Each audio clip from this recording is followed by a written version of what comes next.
नमस्कार, बहुत स्वागत है आपका। आप देख रहे हैं आपकी आवाज और आपके साथ मैं हूं आसिफ शेख। आपकी आवाज में आज बात आदिवासी और आदिवासी वोटर पर सियासत के फोकस की। छत्तीसगढ़ में 2023 में विधानसभा चुनाव होने वाले हैं और सियासत की नजर बस्तर की 12 सीटों समेत प्रदेश की सभी 29 आदिवासी आरक्षित सीटों पर है।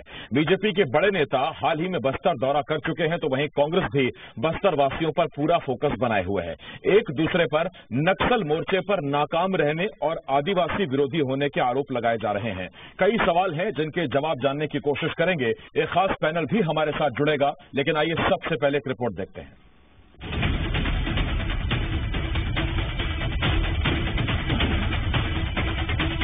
2023 में छत्तीसगढ़ में होने वाले विधानसभा चुनाव से पहले सियासत का सारा फोकस बस्तर पर।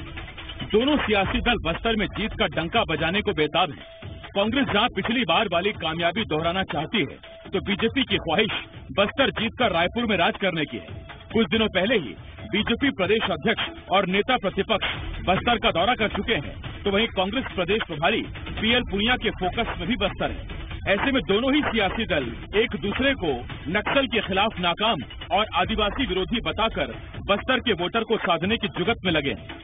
एक दिन पहले सीएम भूपेश बघेल ने बीजेपी पर जमकर निशाना साधा और बीजेपी को आदिवासी विरोधी बता दिया। अब उनको 15 साल उनको मौका मिला, उनको जो उनकी समझ में जो आया वो उन्होंने किया। पूरे बस्तर के आदिवासियों को तो नक्सली समझते थे, गोलियां भी चलाते थे उनके सीने में और जेल के अंदर में शिक्षकों के भीतर में बंद भी करते थे। तो ये उनकी दृष्टिकोण थी। सरकार जहां विपक्ष को निशाने पर ले रही है, तो वहीं बीजेपी ने कांग्रेस सरकार की नीतियों को निशाने पर लिया। कहने को छत्तीसगढ़ में कांग्रेस की सरकार है, लेकिन राज आदिवासी अंचलों में नक्सली कर रहे हैं। उन नक्सलियों को आखिर इतना संरक्षण क्यों? उनको इलाज कराने के लिए भी इनके पदाधिकारी बाहर ले जा रहे हैं। इस कांग्रेस सरकार में नक्सली गतिविधियां पनप रही है और ये सरकार उनको संरक्षण दे रही है। आखिर आदिवासियों की मौत पर सरकार मौन पे है, इनको जवाब देना है। बस्तर में कुल 12 विधानसभा सीटें हैं और मौजूदा वक्त में ये सभी सीटें कांग्रेस के पास हैं। बीजेपी विधायक भीमा मंडावी के निधन के बाद हुए उपचुनाव में दंतेवाड़ा सीट भी कांग्रेस ने कब्जा ली थी। इतना ही नहीं, पूरे प्रदेश में आदिवासियों के लिए कुल 29 सीटें आरक्षित हैं। यही वजह है कि बस्तर समेत इन सभी सीटों पर जीत हासिल करने के लिए नक्सल से लेकर आदिवासियों के विकास पर सवाल पूछे जा रहे हैं। अब देखना यह है कि 2023 में आदिवासी किस पर भरोसा जताता है। रजनी ठाकुर के साथ शिखर देवांगन, दी मीडिया, रायपुर। तो ये हमने आपको एक रिपोर्ट दिखाई और हमने आपको ये बताया कि कैसे बस्तर वासियों को साधने के लिए, वोटर्स को साधने के लिए एक तरफ एक दूसरे को नक्सल मोर्चे पर नाकाम बताया जा रहा है, तो साथ ही आदिवासियों का सगा कौन, इसकी होड़ लगी हुई। लेकिन बहुत सारे फैक्टर्स हैं जो काम करेंगे बस्तर या फिर आदिवासियों के वोट साधने के लिए। आइए आपको ग्राफिक्स के जरिए जरा छत्तीसगढ़ की आदिवासी सीटों का समीकरण बताते हैं। दरअसल छत्तीसगढ़ में कुल 90 विधानसभा सीटें हैं। इन 90 में से 29 सीटें एसटी के लिए यानी कि आदिवासियों के लिए रिजर्व है। 2018 में कांग्रेस को 68 सीटें मिली थी, जबकि केवल बीजेपी 15 सीटों पर सिमट गई थी। 15 ही सीटें आई थी और नुकसान हुआ था अच्छा खासा 34 सीटों का बीजेपी को। इसकी वजह से सरकार चलेगी, बहुमत से सरकार बनी कांग्रेस की। कुल 29 सीटें आदिवासियों के लिए छत्तीसगढ़ में आरक्षित हैं, जिनमें से सिर्फ 3 सीटों पर बीजेपी जीती थी। ये सीटें कौन कौन सी थी? ये सीटें दंतेवाड़ा थी, बिंद्रा नवागढ़ थी और रामपुर थी। ये हमने आपको बताया, बिंद्रा नवागढ़, रामपुर और दंतेवाड़ा सीट पर भीमा मंडावी का निधन हुआ था। उस सीट पर देवती कर्मा जीत गई थी। अजीत जोगी जनता कांग्रेस छत्तीसगढ़ के मरवाही सीट पर जीते थे, एसटी सीट थी, और जब उनका निधन हुआ तो यहां भी फिर कांग्रेस जीत गई थी। और उसके बाद मौजूदा वक्त में 29 में से 27 सीटें कांग्रेस के पास है, जबकि 2 सीटें बीजेपी के पास है, एक रामपुर, एक बिंद्रा नवागढ़। ये हमने आपको बताया कुल 29 सीटों का समीकरण, यानी कि आदिवासी सीटों का समीकरण, और इन्हीं पर दोनों सियासी दलों का यानी कि बीजेपी और कांग्रेस दोनों का फोकस है। हमारे साथ 3 खास मेहमान जुड़ रहे हैं। कांग्रेस की तरफ से नितिन भंसाली जी, बीजेपी की तरफ से संजय श्रीवास्तव जी और वरिष्ठ पत्रकार बाबूलाल शर्मा जी हमारे साथ जुड़े हुए हैं। मैं आप तीनों का बहुत स्वागत करता हूं। बाबूलाल शर्मा सर, संजय जी, नितिन जी, आप सभी का स्वागत है। बाबूलाल सर, आज चर्चा की शुरुआत में आपसे कर रहा हूं। नक्सल मोर्चे पर एक दूसरे को नाकाम बताना, क्या इतने भर से आदिवासी वोट सध जाएगा, या बोधघाट मसला हो, आरक्षण का बहुत बड़ा मसला है एसटी सीटों को लेकर, एसटी को लेकर, ये सभी चीजें जो तय करेंगी कि आदिवासी वोट कहां जाएगा? देखिए, आपने बिल्कुल सही कहा कि आरक्षण तो एक मुद्दा अभी बना हुआ है, लेकिन आरक्षण किसके खिलाफ जाएगा, किस सरकार के खिलाफ जाएगा या भारतीय जनता पार्टी के खिलाफ जाएगा, ये प्रश्न जरूर है। क्योंकि जो गलतियां बताई गई हैं वो प्रारंभिक रूप से भारतीय जनता पार्टी के सरकार के समय भी गलतियां हुई हैं और वर्तमान सरकार से भी गलतियां हुई है। तो गलतियों का ठीकरा किसके सर फूटेगा और जनता उसको कहाँ किसके बारे में समझेगी, कैसे समझेगी कि भाई किसकी गलती है, उस पर जाएगा आरक्षण का मुद्दा। रहा सवाल ग्रामीण योजनाएं जो कांग्रेस की हैं, उसका असर आदिवासी क्षेत्र में कितना है, इम्प्लीमेंटेशन कितना है, वो प्रभाव डालेगा। निश्चित रूप से योजनाएं बहुत अच्छी हैं, जो भी योजना, जितनी भी योजनाएं सब ग्रामीण क्षेत्र की योजनाएं हैं, उसमें इम्प्लीमेंटेशन सबसे महत्वपूर्ण तथ्य है। अधिकारियों ने उस क्षेत्र में कैसा काम किया होगा, उस योजनाओं को जमीन तक पहुंचाया होगा, तो निश्चित रूप से जो है आदिवासी साथ देगा कांग्रेस का, अन्यथा जो है मुद्दा दूसरा हो जाएगा। और वर्तमान स्थिति में जो जिस प्रकार से आंदोलन भारतीय जनता पार्टी उठा रही है, शराबबंदी का मसला एक ऐसा मसला है जिसको जितना उठाएंगे उतना बस्तर क्षेत्र में लोग नाराज होंगे, क्योंकि शराब एक ऐसी चीज है जिसका उनके बूढ़ा देव की पूजा में इस्तेमाल होता है, तो उससे नाराजगी आएगी अगर शराबबंदी की बात करेंगे तो। बहुत सारी ऐसी बातें हैं और दोनों नेताओं में, दोनों पार्टी के नेता जो है इस वक्त बस्तर पे पूरा ध्यान केंद्रित किए हुए हैं, क्योंकि सबको ये समझ में आ गया है कि आदिवासी केंद्रित और ओबीसी केंद्रित ये चुनाव होने जा रहे हैं 2023 के। निश्चित रूप से दोनों वर्गों के ऊपर में पूरा ध्यान दिया जा रहा है। और जहां तक माइनस पॉइंट अगर भारतीय जनता पार्टी का हम खोजते हैं, तो जो वर्तमान नेता थे आदिवासी, उनको जिस तरीके से हटाया गया, और जैसे राम विचार नेता नंद कुमार शाह, नंदकीराम कंवर, इनका जो है वो फोकस जो था, फोकस में कहीं भी नहीं है, ये लाइमलाइट में कहीं भी नहीं है, तो और विष्णुदेव शाह को हटाया गया।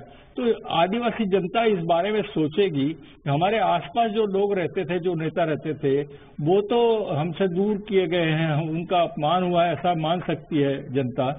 और द्रौपदी मुर्मू को आदिवासी बनाया, इसका कितना प्रभाव पड़ेगा आदिवासियों पे, ये देखने वाली बात होगी। क्योंकि द्रौपदी मुर्मू हमारे छत्तीसगढ़ की नहीं है, लेकिन राष्ट्रपति के पद तक पहुंचाया, ये श्रेय जो है वो भारतीय जनता पार्टी के पास है।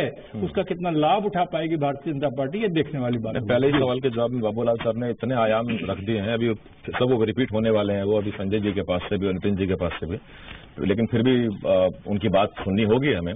संजय जी, आपके पास आ रहा हूँ। सर, ये देखिए, बीजापुर में बंद पड़े स्कूल खुलवा देना, सड़कें खुल जाना, शोरूम खुल जाना, तेंदुपत्ता का पैसा, लघु वनोपज की खरीदी, धान की खरीदी, ये सब जाहिर बात है कि आपके खिलाफ या वोट मांगने के लिए कांग्रेस इस्तेमाल करेगी। तो फिर आपके पास क्या है आदिवासियों का वोट मांगने के लिए? देखिए, दरअसल अभी की जो वर्तमान स्थिति है, जो भूपेश बघेल जी का बयान आया, वहां से मैं प्रारंभ करता हूं कि जिस तरीके से उन्होंने हम पर एक कटाक्ष किया या हम पर विंग किया, ये उनकी कमजोरी को प्रदर्शित करता है। क्योंकि आरक्षण के मामले में सरकार बदनाम हो चुकी है, आरक्षण के मामले में सरकार फंसी हुई है, और ये सब खुलासा सामने आ चुका है कि आरक्षण के विषय को, आदिवासियों के आरक्षण के विषय को इन्होंने बहुत अच्छी तरीके से कोर्ट के अंदर में नहीं रखा, जिसका परिणाम आज ये हुआ कि वो 32% से 20% पर आ गए। इसीलिए तमाम प्रकार का ताना बाना बुना जा रहा है कि बीजेपी ऐसा नक्सली और तमाम प्रकार के लोगों को नक्सली समझती थी। ये विशुद्ध रूप से भूपेश बघेल की सरकार की कमजोरी को प्रदर्शित करता है। एक कमजोर बयान मुख्यमंत्री का आता है कि बीजेपी सबको वहां पर नक्सली समझती थी, तो क्या उनके विधायक, उनके मंत्री या हमारे विधायक, हमारे मंत्री को भी हम नक्सली समझते थे क्या? एक मुख्यमंत्री का इतना कमजोर बयान नहीं आना चाहिए। राजनीति चलती है, इसको क्या मिलेगा इस समय के साथ है। देखिए, ऐसा है, आपने 2-4-5 चीजों को गिनाया, ये तो सरकार का निरंतर रूप से काम करने का तरीका ही है, काम होना ही चाहिए। दरअसल छत्तीसगढ़ के निर्माण के बाद उस बस्तर क्षेत्र को हमने किस तरीके से मजबूत किया, वहां इंफ्रास्ट्रक्चर से लेके, जिलों के निर्माण से लेके, वहां पर तमाम प्रकार की सरकारी सुविधाएं, इसको कहते हैं ठोस काम। हमने शोरूम खुलवा दिया, हमने गार्डन बना दिया, ये तो नगर निगम से भी होता है, नगर पालिका से भी, नगर पंचायत से भी काम हो जाते हैं। लेकिन एक सरकार, एक सक्षम सरकार जिस पर पूरी जनता का भरोसा होता है, ट्राइबल विशेषकर, कि उनके लिए विशेष रूप से काम करेंगे। एक्चुअली 15 साल में हमने वहां पर इंफ्रास्ट्रक्चर खड़ा किया। जो लोग बस्तर में जाने से डरते थे, जो लोग केवल जगदलपुर तक आ पाते थे, तो रायपुर तक आना पड़ता था। नहीं, मैं 2-3 बार आपको सुन गया। संजय जी, मैं आपसे पूछ रहा हूँ कि 15 साल में इतनी मजबूती से अगर इंफ्रास्ट्रक्चर खड़ा किया, तो 12 की 12 सीटों पर आपको बैठा क्यों दिया फिर?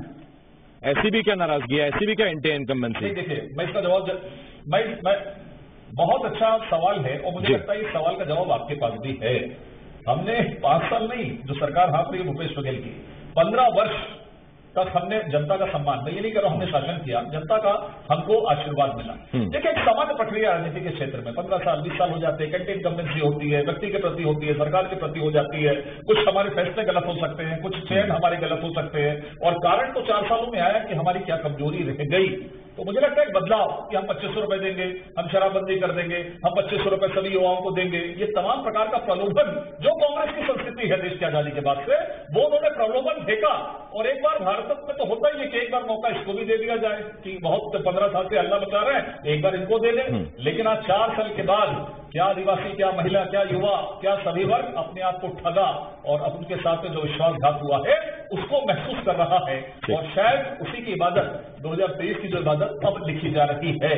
तो मुझे लगता है ये वहां की जनता इस बात को समझती है। एक सामान्य प्रक्रिया के अंतर्गत लोगों ने इनको मौका दिया, लेकिन इस मौके को ये ठीक से भुना नहीं सके, और मौके जो उन्होंने लोगों से अपने जन घोषणा पत्र में जो वादा किया था, वादा खिलाफी, मैं तो वादा नहीं करने का शब्द ही नहीं बोलता हूं, वादा खिलाफी उन्होंने जो किया है, इसका परिणाम इस सरकार को। यानी सारी वो बातें रिपीट हो रही हैं जो अब तक होती रही हैं। मैं लौट रहा हूं आपके पास। अब नितिन जी, मैं आपके पास आ रहा हूं। नितिन जी से क्या कहें, चुनाव से ठीक 1 साल पहले सीधा आरक्षण का बम फूटा, और ऐसे वर्ग पे फूटा जो निर्णायक वोटर है, जिसकी 29 सीटें हैं छत्तीसगढ़ में, जिसकी 29 में से 27 सीटें आपके पास हैं। इस विषय में आरक्षण से शुरू करूंगा तो उल्टा चोर कोतवाल को डांटे। संजय श्रीवास्तव जी अभी इसी तरीके की कहानी को तो कोतवाल आप है, चोर को अंदर कर दीजिए। गलतियां इन्होंने की, कोर्ट में साक्ष्य इन्होंने बराबर नहीं दिए, करस्पॉन्डेंस इनका वीक रहा, और क्या बोल रहे हैं कि हमने ऐसा किया। हमने तो अंत तक लड़ाई लड़ी और अभी भी सुप्रीम कोर्ट में हम खड़े हैं, आदिवासियों के सम्मान में, उनके हक में, उनके अधिकारों के लिए लड़ रहे हैं और लड़ेंगे, और 15 साल हम लड़े हैं। इनको ये सोचना चाहिए कि प्रदेश के आदिवासी ने इस कदर इनको क्यों रिजेक्ट किया है। अभी एक चीज तो ये मान गए, मुझे अच्छा लगा कि एंटी इनकम्बेंसी थी, हमसे कुछ गलती हुई होगी, हमसे कुछ चूक हुआ होगा, तो चलो कुछ तो एक्सेप्ट किया कि इनसे हुआ है तो प्रदेश का जो आदिवासी 15 साल जो अपने आप को छला और ठगा हुआ महसूस कर रहा था, अब इनके ऊपर कभी भरोसा नहीं करेगा। आज प्रदेश में इस बस्तर संभाग की हम बात करें तो नक्सलवाद देखिए कहां तक था। आसिफ जी, मैं तो आपके साथ कई सालों से डिबेट कर रहा हूं। 3 ब्लॉक में ये नक्सलवाद था, 14 जिलों तक इनके शासन काल में पहुंचा। इनको पूछिए कितने प्रकार की लघु वनोपज की खरीदी करते थे, ये 6 प्रकार की। आज 64 प्रकार की लघु वनोपज की खरीदी हो रही है। तेंदुपत्ता प्रति मानक कितना देते थे, 2500 रुपए, हम 4000 रुपए दे रहे। नक्सलवाद देखिए किस कदर घटा है। हर साल एक आंकड़ा है एनसीआरबी का कि हर वर्ष 15 सालों में 100 लोगों की मृत्यु, इनके अकारण मृत्यु होती थी नक्सलियों के हाथों से, चाहे जवानों की चाहे आम जनता की। ये घटकर अब 29 पे आ गई है। हम नक्सलवाद समाप्ति की ओर बढ़ रहे हैं। 300 से अधिक बंद पड़े स्कूल खोले। आज बस्तर जो है, अभी संजय श्रीवास्तव जी कह रहे थे कि वहां पर नक्सलवाद है, ये है, तो ये वही बस्तर है, ये वही छत्तीसगढ़ है, ये वही जी न्यूज है जहां मैं बैठा हूं, जहां पर लोग आते थे रायपुर में, ये पूछते थे कि भैया यहाँ आजू बाजू नक्सली है क्या। चंदे की रसीदें, इनके पूर्व गृह मंत्री और इनके एक महिला मंत्री के यहाँ से चंदे की रसीदें मिली। एक किताबों में ये लेख छपे कि विक्रम उसेंडी और लता उसेंडी के यहाँ नक्सली जो है खाना खाने जाते हैं। पूर्व गृह मंत्री नंदीराम कंवर जी क्या तो पूरा लेटर पहुंच गया था नक्सलियों को। तो कितना इंटेलिजेंस फेलर था, क्या चल रहा था इस प्रदेश में, ये बताने की आवश्यकता नहीं है। प्रदेश विकास के पथ पर अग्रसर है और भाजपा के कैसे कनेक्शन। अच्छा, इत्तेफाक की बात देखिए, अभी बीजापुर वाले जागड़ा साहब ने भी एक प्रेस कॉन्फ्रेंस की थी और उन्होंने भी यही आरोप लगाए थे। उन्होंने कहा था नितिन जी, मिली भगत की वजह से ये घटनाएं कुछ कम दिख रही हैं। ये खुश नहीं है ना, यही इनकी तकलीफ है। अब ये बैठे बैठाए क्या है, उठाए पत्थर और दे मारा, विपक्ष में बैठे, मुद्दा इनके पास है नहीं। अरे भैया, यदि मिली भगत है या कुछ है, मैं तो हमेशा दावा करता हूं, आप साक्ष्य दीजिए और बात करिए भाई, ये ऐसे नहीं चलेगा। ये मिली भगत करना, ये करना, मैं तो जीरम पे आ जाऊंगा अभी कि क्या मिली भगत थी। आज तक के एनआईए क्यों रिपोर्ट नहीं दे रहा है भाई, क्यों एनआईए रिपोर्ट नहीं दे रहा? इतना बड़ा वो झीरम पे जाएंगे तो फिर वो कहेंगे कि आपकी जेब में सबूत थे, वो सबूत कहाँ है? लीडरशिप इनके शासनकाल में, इनके इंटेलिजेंस फेलियर की वजह से। ठीक, वो चर्चा फिर कहीं और चली जाएगी। मैं जरा एक बार आ रहा हूँ आपके पास। बाबूलाल सर, आपसे एक सवाल है मेरा। आपने अपने पहले सवाल के जवाब में कहा कि शराबबंदी एक ऐसा मुद्दा है जो बस्तर वासियों को नाराज कर सकता है। तो फिर सर मैं आपसे सवाल ये पूछ रहा हूँ कि ये कोई अभी 1 साल पहले, 1.5 साल पहले तो वादा आया नहीं, ये तो चुनावी मैनिफेस्टो में था और बहुत प्रमुखता से उसे रखा गया था। उसके बावजूद 12 में से 11 सीटें कांग्रेस को मिली थी। तो आपको लगता है कि वाकई शराबबंदी का ऐसा मुद्दा है जिस पर बस्तरवासी नाराज हो जाएंगे? अगर नाराज होना था तो उस वक्त 12 में से 11 सीटें कैसे आई?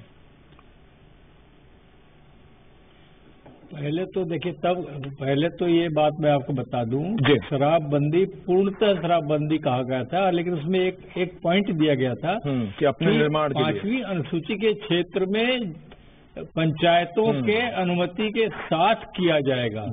ये था कि हाँ, लेकिन अब पूर्ण शराबबंदी की बात उठ रही है कि आपने पूर्ण शराबबंदी की घोषणा की थी, अब उसको करिए।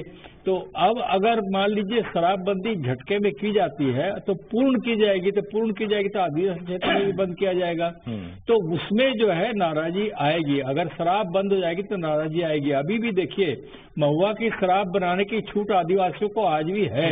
उस शराब से वो अपनी पूजा पाठ में काम में लेते हैं।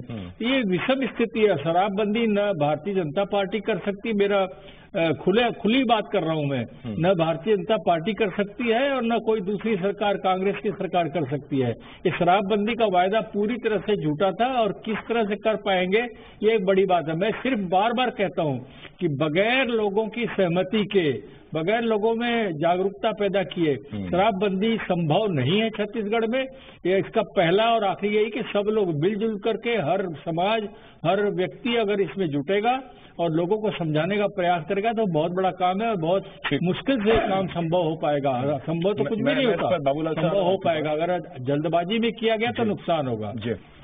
ये संजय जी आपके पास में आता हूँ, लेकिन जरा शराबबंदी पर एक सवाल नितिन जी से इस वक्त पूछना बनता है, बिल्कुल। उसके बाद फिर मैं आपके पास आता हूँ। नितिन जी देखिए प्लीज सर, वो वाली बात मत करिएगा कि बीजेपी ने अपने विधायकों के नाम नहीं दिए उस समिति का, क्योंकि उस समिति तो 2 बार यही कह चुकी है कि हाँ हम शराबबंदी की सिफारिश करते हैं। उसमें कुछ अभी तक अपडेट है नहीं, कुछ हो तो आप मुझे दे सकते हैं। सवाल मेरा यही कि जिस बात को लेकर बाबूलाल सर को आशंका है, शराबबंदी पूर्णता करेंगे कि नहीं करेंगे? 1 साल का वक्त रह गया है और कैसे कर पाएंगे? देखिए, शराब एक बुराई है।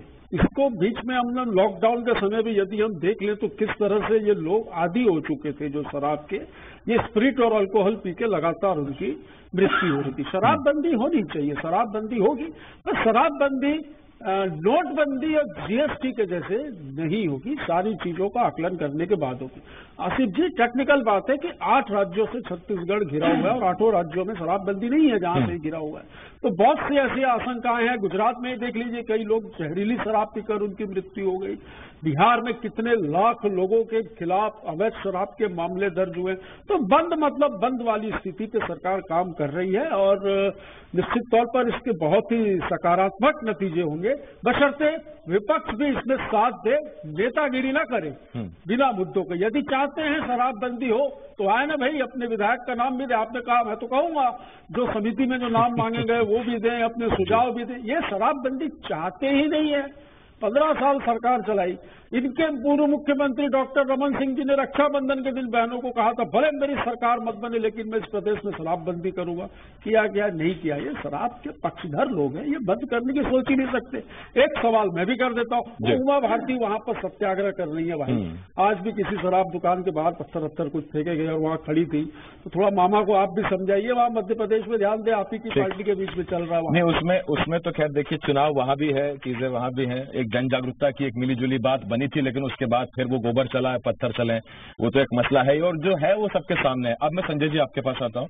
शराब का सवाल नितिन जी के लिए था, वो मैंने पूछ लिया। आपका सवाल अलग है, मैं आपसे सीधा पूछ रहा हूँ कि ठीक है आदिवासियों के हक की बात करते हैं, मैं पूछ रहा हूँ सर, कहाँ है आजकल रामपुर के ननकीराम कंवर या बिंद्रा नवागढ़ के डमरूधर पुजारी साहब? ये तो आपके आदिवासी नेता हैं, कहाँ नजर आते हैं?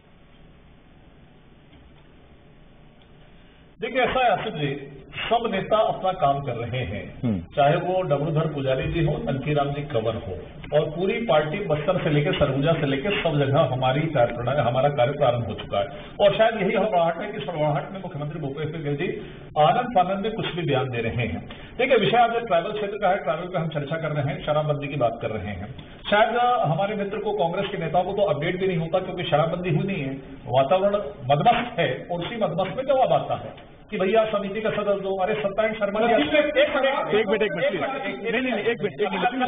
नितिन जी सुन लीजिए, कल का पेपर पढ़ लीजिए, बीच में देखिए ऐसा है नितिन जी, एक मिनट जो अध्यक्ष है नितिन जी प्लीज, ये जो अध्यक्ष है उन्होंने ही डिक्लेयर कर दिया है। बाबूलाल जी बैठे पूछ लीजिए, मेरी बात पर विश्वास नहीं तो, कि भाई मुद्दा ही नहीं हो तो जनता का, बाबूलाल जी बता देंगे, मैं नहीं बोल रहा हूँ, उन्होंने डिक्लेयर कर दिया।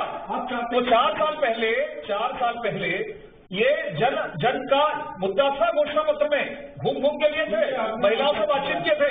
अब सत्यान शर्मा जी मदहोशी के आलम में बोल रहे हैं या किसमें बोल रहे हैं? तो संजय जी सिर्फ बात बताइए आप। लेकिन उन्होंने ये डिक्लेयर कर दिया है, नितिन जी एक मिनट, जनता का मुद्दा नहीं है, भाजपा का मुद्दा है। नितिन जी एक मिनट प्लीज, नितिन जी एक मिनट। संजय जी मुझे ये बताइए कि 2023 में बीजेपी के मैनिफेस्टो में शराबबंदी का मुद्दा होगा या नहीं? एक मिनट रुकिए नितिन जी, आप समझ नहीं रहे, ये बहुत नाजुक सवाल है, जवाब आने दीजिए। नितिन जी एक मिनट। संजय जी, अगर इस कार्यकाल में शराबबंदी नहीं हो पाती है, 23 में आप शराबबंदी रखोगे मैनिफेस्टो में? जवाब इनके पास नहीं है। जवाब नहीं है, सवाल तो सुन लो सर पहले एक बार। जवाब नहीं है संजय जी, ये तो बता दो, 23 में अगर कांग्रेस शराबबंदी नहीं कर पाती है तो शराबबंदी आपका मैनिफेस्टो में मुद्दा होगा कि नहीं 23 में? बिल्कुल निश्चित रूप से